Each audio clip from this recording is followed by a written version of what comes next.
What's up, classmate? Tinatawanan mo ako sa tabi yun, 2 oras ako nagtali. My turn. Guys, legit. Para tayo nasa probinsya, nasa Surigao ata si boss.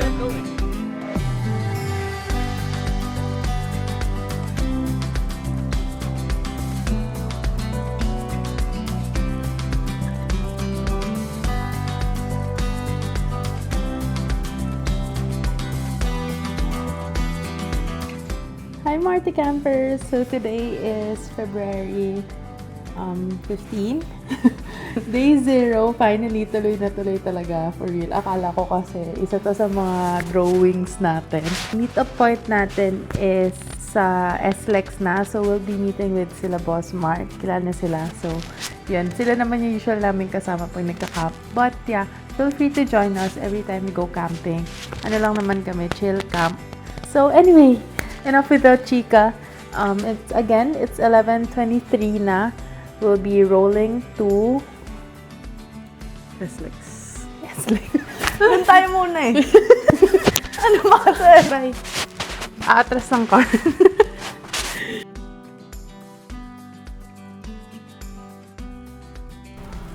Guys, nakita na natin sila Boss Mark.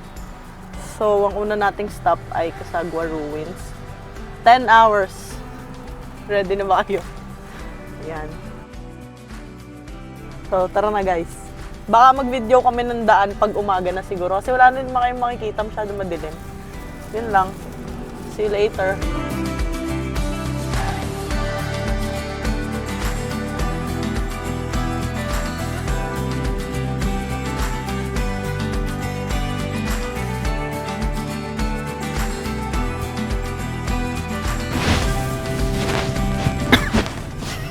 Kita naman yun. Morning, Morning, Sky! Hi Marty Campers! So, it's already 6 a.m. 6:32 in the morning. And here pa lang kami sa Sa Quezon. Lopez. Ang haba pala ng Quezon, guys. Lopez, Quezon. Kanina pa kami nasa Quezon. Guys, so kanina 10 hours. Naka 4 hours na kami. Meron pa kaming 6 hours. Wala pa kaming halfway. Malapit na to. Malapit na kami sa halfway. Papasabi ka na lang ng ginusto ko to. Yun lang guys. Alis kami ulit. Makapag-video na si Karen ng daan kasi maliwanag na eh. Tsaka gising na siya.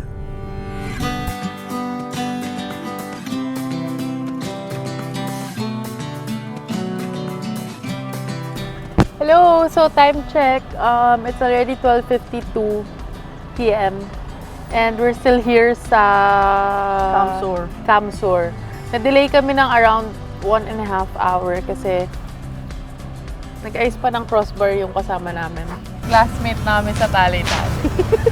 May classmate na kami guys. Mga first time nagtali. What's up, classmate? Tinatawanan mo ako sa tabi yun, 2 oras ako nagtali. My turn. My turn, classmate. Guys, legit. Para tayo nasa probinsya, nasa Surigao ata si boss. Doon na tayo sa Surigao.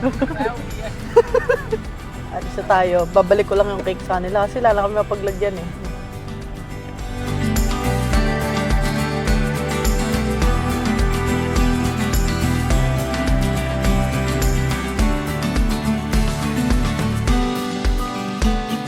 Time check, it's already 3:44. We just arrived here in Camalik, Albay. Tapos, it's 17 minutes away pa from Cagsawa Ruins. So, daanan lang namin yung ruins guys para hindi masyadong umay sa biyahe.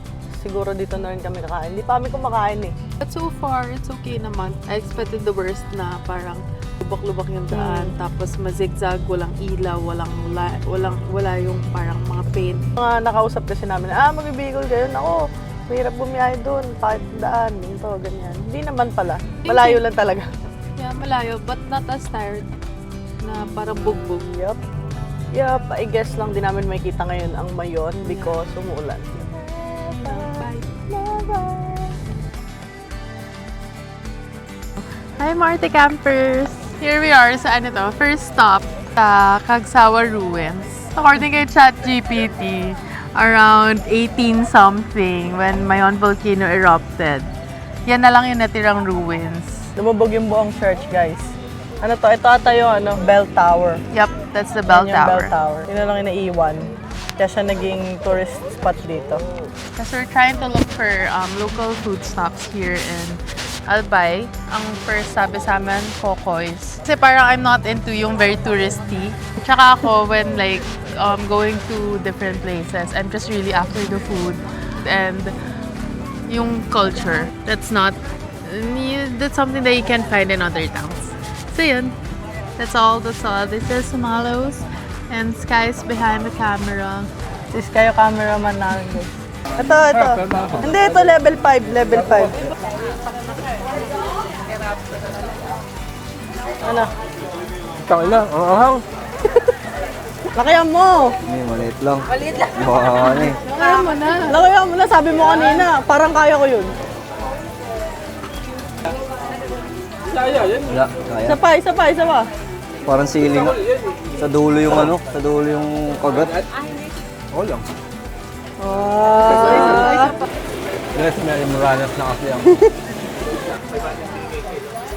Tubig, sabi.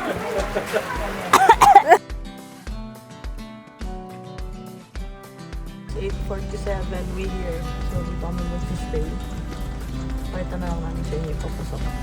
Ito yung CR. It's a shared bathroom and restroom.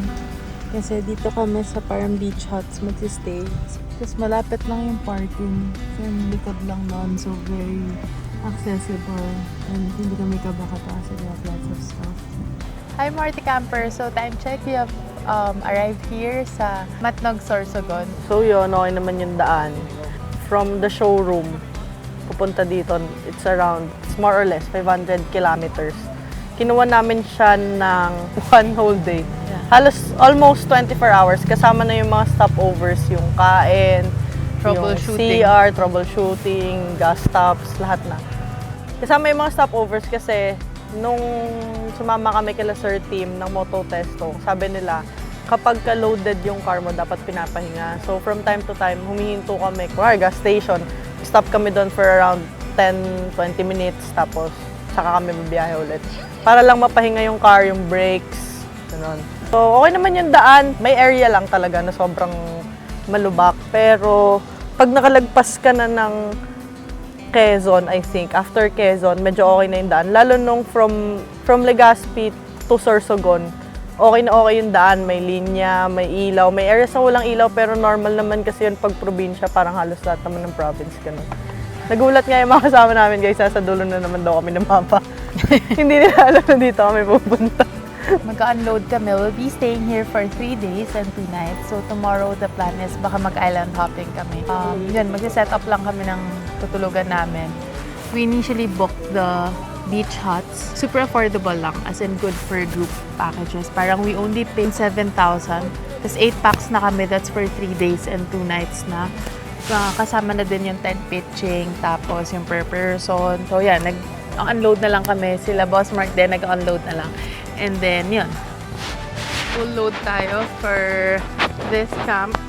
We're using the Marty Camper storage boxes na. This is the water container. Tapos yan, gamitin namin yung sarili namin storage boxes. Mas madali siya i-load sa car and mas stable. Less ratchets din yung gamit namin this time. Before kasi every stock, 1 ratchet and then 1 long ratchet pa to support. Ngayon, isa na lang. It's much easier and much more steady. See? Yung mga galaw yan, guys. Kahit galawin ko ng buong bigat ko yan. Kasi, wala yan. 50 and then 30. So there, 30, 50, 70. These are the emergency stuff and then the toolboxes there, yung mga pegs and everything else. So there.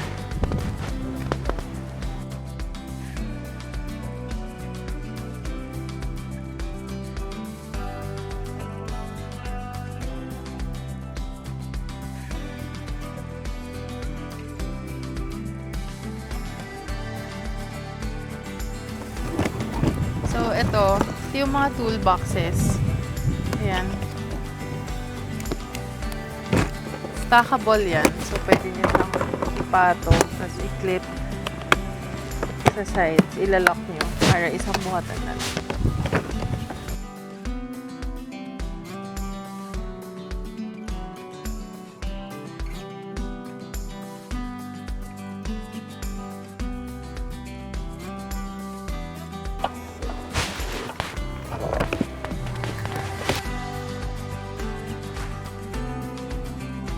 Super loaded. Tatlong 70 liters yung nasakay, the canopy, and some racks, metal racks.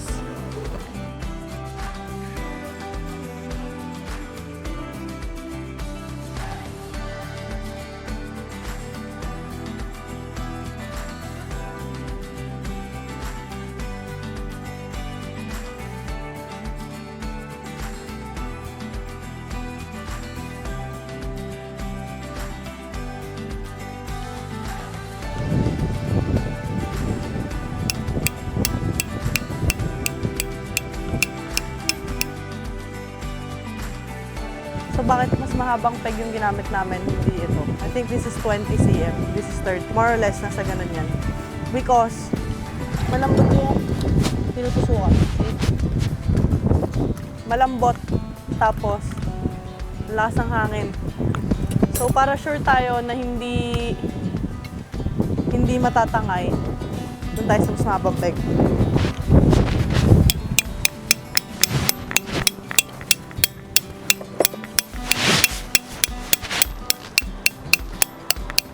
Okay. Once done yung 4 na corners, dito naman tayo sa gyro.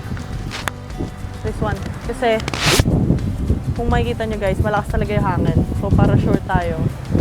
Ito yung mga moments na talagang kailangan naka-gyro. Sa pag-peg neto, 45 degrees ang angle ng peg. There.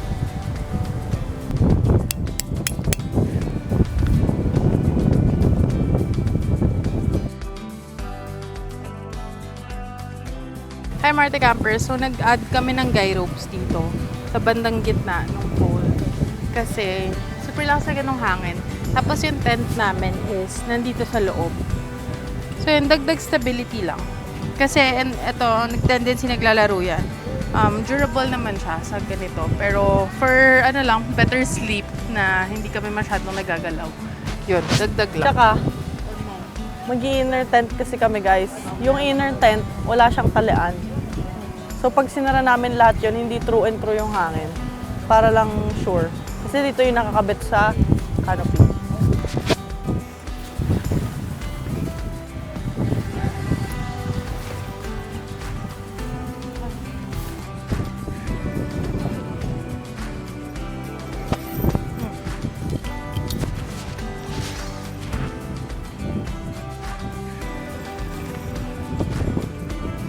Hi Marte Campers! So now we'll be trying out this new bed. Meron kaming bagong bed. It's lighter. Not as heavy as the air beds, but yeah. Tawag ko dito, shrink bed. Ganun siya nag-work. Like, nag-shrink siya on its own. Ayan. Ito yung pump niya. Nakita nyo. Ayan yung pump niya. So, iniikot lang to.